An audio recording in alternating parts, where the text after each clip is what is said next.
Free current వస్తుంది? వస్తుంది. 200 యూనిట్ల దాకా ఫ్రీ కరెంట్. 200 యూనిట్లు దాటితే మనకు ఛార్జీలు పడుతున్నాయి. మనం అంతా కాలుస్తలేము. ఒక 60-70 యూనిట్లు కాలుస్తే సరిపోతుంది ఫ్రీ. మహిళలకి ఉచిత బస్ అనేది మా వాళ్ళు వెళ్తారు. ఆధార్ కార్డు పట్టుకొని బస్ ఎక్కితే చాలు ఫ్రీ.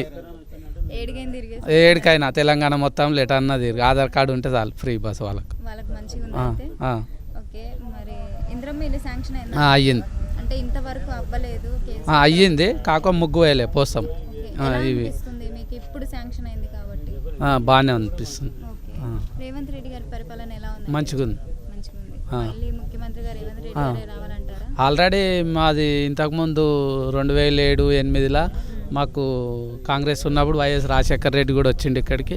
వచ్చినప్పుడు 200 ఇండ్లు ఆదర్శ గ్రామం అయింది మెదక్ జిల్లాలో. వచ్చి రాజశేఖర్ రెడ్డి ఓపెన్ చేసిపోయిండు ఇందిరమ్మ ఇండ్లు. ఇప్పుడు నెక్స్ట్ మన రేవంత్ అన్న ఓపెన్ చేసిపోతట్టు కొడుతుంది. ఇవన్నీ అవే ఇప్పుడు మనకు అనిపించిన ఇండ్లని ఇందిరమ్మ ఇండ్లే. 240 ఇండ్లు ఒక మెదక్ జిల్లాలోనే ఆదర్శ గ్రామం.